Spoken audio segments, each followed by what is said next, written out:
Shalom saudaraku, berjumpa kembali bersama dengan saya Pendeta Jakob Setio dalam program Sapa Jemaat di Rumah.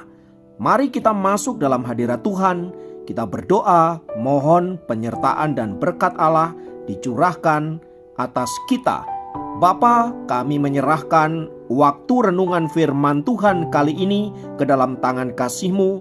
Mohon hikmat-Mu, mohon pencerahan daripadamu. Biarlah kami mengerti akan kehendak-Mu, supaya sepanjang hari ini menjadi hari yang diberkati, di mana kami boleh hidup seturut dengan kehendak-Mu. Berfirmanlah Tuhan, kami siap diberkati. Di dalam nama Yesus kami berdoa dan bersyukur kepadamu. Haleluya, amin. Firman Tuhan kali ini terambil dari Lukas pasal 17 ayat 17 sampai 19. Lukas 17 ayat 17 sampai 19 berkata, "Lalu Yesus berkata, bukankah ke-10 orang tadi semuanya telah menjadi tahir? Di manakah yang 9 orang itu? Tidak adakah di antara mereka yang kembali untuk memuliakan Allah selain daripada orang asing ini?" Lalu ia berkata kepada orang itu, "Berdirilah dan pergilah, imanmu telah menyelamatkan engkau." Saudara, jika ditanyakan, sebenarnya untuk apa sih Tuhan membuat mukjizat dalam hidup kita? Pertanyaan ini sebenarnya sudah ada jawabannya, dan setiap kita orang percaya pasti tahu jawabannya. Sebab mukjizat Tuhan dinyatakan supaya kita mengalami lawatan Tuhan, dan supaya kita olehnya bersaksi bahwa Tuhan yang kita sembah adalah Tuhan yang luar biasa, Tuhan yang ajaib, Tuhan sang penolong dalam hidup kita. Namun sayangnya, meskipun kita mengerti untuk apa mukjizat itu dilakukan, seringkali justru kita tidak memenuhi tujuan Allah ketika mukjizat itu dinyatakan dalam hidup kita. Seperti ke-10 orang kusta itu, bagaimana mereka telah mengalami lawatan Tuhan yang luar biasa. Mereka telah mengalami kesembuhan daripada Tuhan. Namun sayangnya, yang 9 tidak datang kepada Tuhan dan mengucap syukur serta memuliakan Allah. Dan hanya 1 orang saja, itu pun orang asing, dalam arti dia bukan orang Israel. Saudaraku, kisah ini sebenarnya ditujukan untuk menyindir orang-orang Israel. Mereka yang telah melihat mukjizat Allah, mereka telah melihat kuasa Allah dinyatakan. Justru mereka tidak bersyukur kepada Allah, mereka tidak memuliakan Allah. Tetapi orang yang dikatakan sebagai orang kafir, orang yang tidak mengenal Allah, mereka justru mengucap syukur ketika mukjizat itu dinyatakan. Mereka datang kepada Tuhan, mereka menyembah Tuhan, dan mereka mengikut Tuhan. Ini tentu saja sebuah hal yang ironis. Mereka yang kita klaim sebagai orang yang tidak menerima keselamatan, mereka yang kita klaim sebagai orang yang tidak menerima anugerah, tetapi pada saat mereka dijamah oleh Tuhan, mereka tahu apa artinya bersyukur. Mereka tahu apa artinya membalas budi. Mereka tahu apa artinya mukjizat bagi hidup mereka. Itulah sebabnya kisah tadi menggambarkan orang-orang yang tidak mengenal Allah. Ketika mereka melihat mukjizat, hati mereka hancur di hadapan Allah. Lalu mereka datang dan memuliakan Allah. Menjadi pertanyaan adalah, bagaimana dengan hidup kita? Berapa banyak kita mengalami mukjizat-mukjizat dalam hidup ini? Berapa sering kita mengalami kuasa Tuhan dinyatakan? Namun berapa banyak kita datang kepada Tuhan dan mengucap syukur serta memuliakan Dia yang telah menyatakan kuasa dan mukjizatnya itu dalam hidup kita? Sayangnya kita seringkali alfa dalam hal ini. Kita seringkali lupa akan hal ini, saudaraku. Belajar dari seorang yang bernama Joni Eareckson Tada. Dia adalah penyandang cacat quadriplegic, yaitu lumpuh dari leher hingga ke kaki sejak dia berusia belasan tahun karena kecelakaan.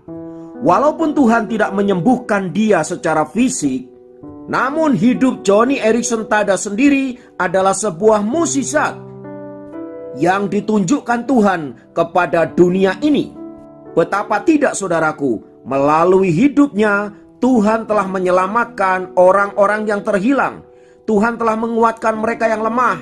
Tuhan telah memulihkan mereka yang sakit. Tuhan memberikan penghiburan kepada mereka yang sedih, dan bahkan memberikan semangat pada mereka yang patah hati.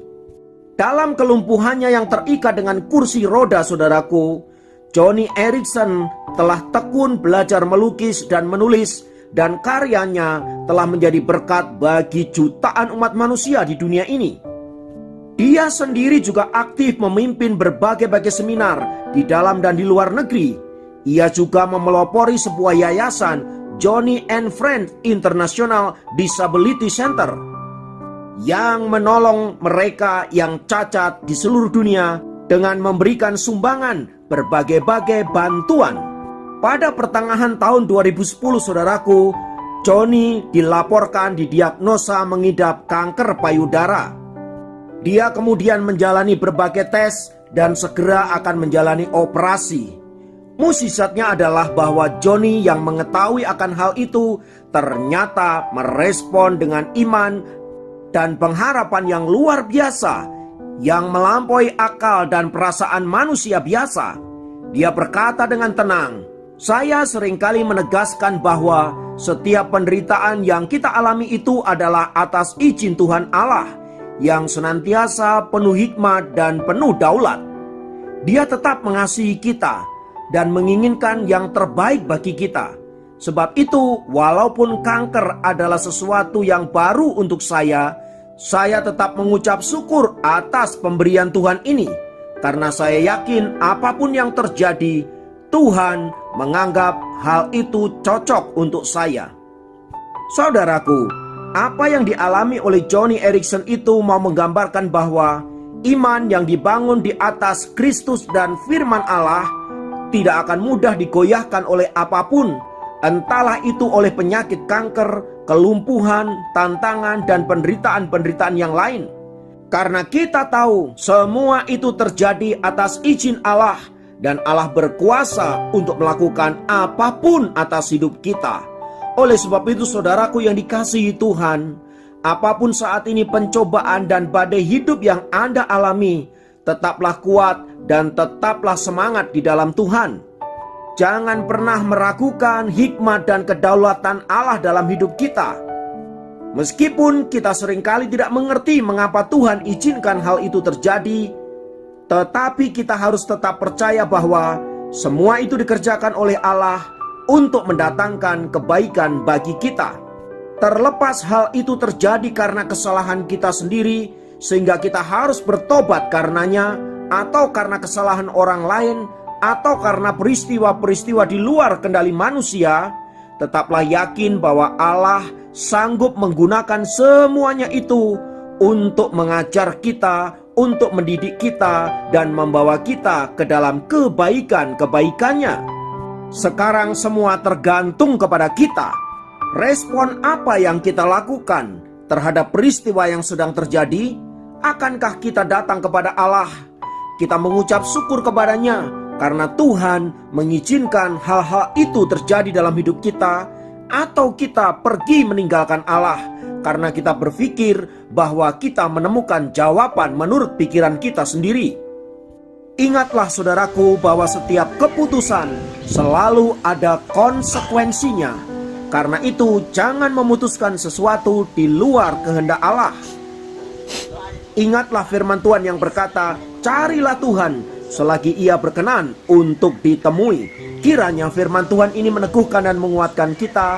Mari kita berdoa di dalam nama Tuhan Yesus. Tuhan yang sanggup menyatakan kuasa dan mukjizat-Nya, Tuhan yang sanggup memulihkan, Tuhan yang sanggup memberikan pertolongan bagi setiap kami. Kami menyerahkan hidup kami ke dalam tangan kasih-Mu. Kami mau belajar mengandalkan Engkau. Kami mau belajar menaruh hidup kami ke dalam tangan kasih-Mu. Terima kasih Tuhan untuk segala karya-Mu dalam hidup kami. Sekarang kami menyerahkan masa depan kami, pergumulan kami, dan apapun atas hidup kami ke dalam tangan pengasihan-Mu. Dan kami percaya semua untuk kebaikan kami sendiri. Terpujilah nama-Mu Tuhan kekal selamanya. Dalam nama Yesus kami berdoa. Haleluya. Amin.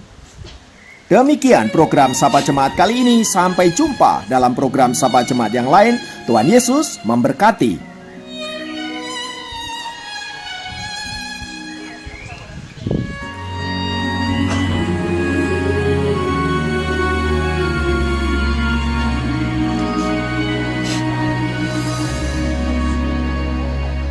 Ku cinta Kau, Yesus Tuhan. Kau kekasih jiwaku, ku perlu Kau, Yesus Tuhan. Kaulah nafas hidupku.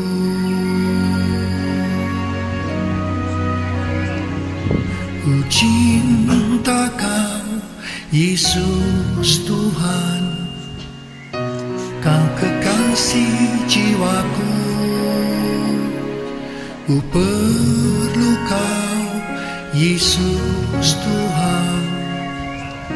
Kaulah nafas hidupku. Yesus, Yesus, Kau yang ku rindu. Yesus, Yesus, Kaulah segalanya. Yesus, Yesus, Kau yang ku rindu. Yesus, Yesus, Kaulah segalanya.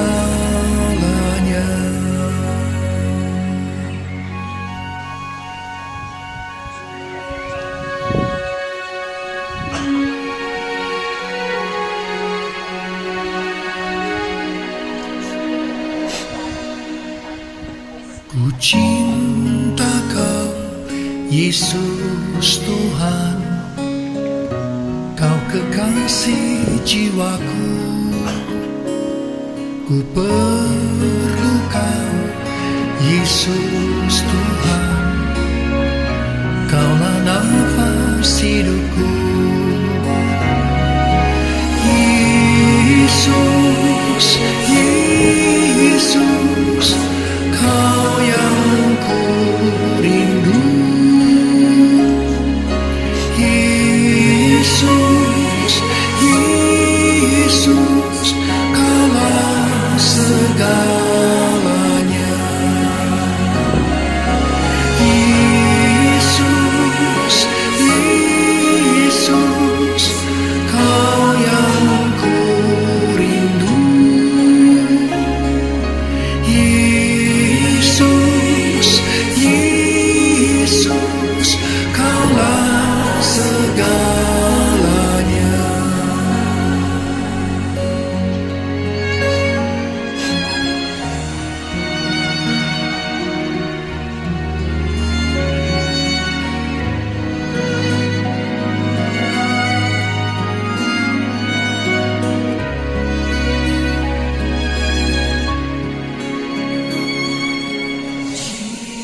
Jesus, Jesus, You're the one I love. Jesus, Jesus, You're everything.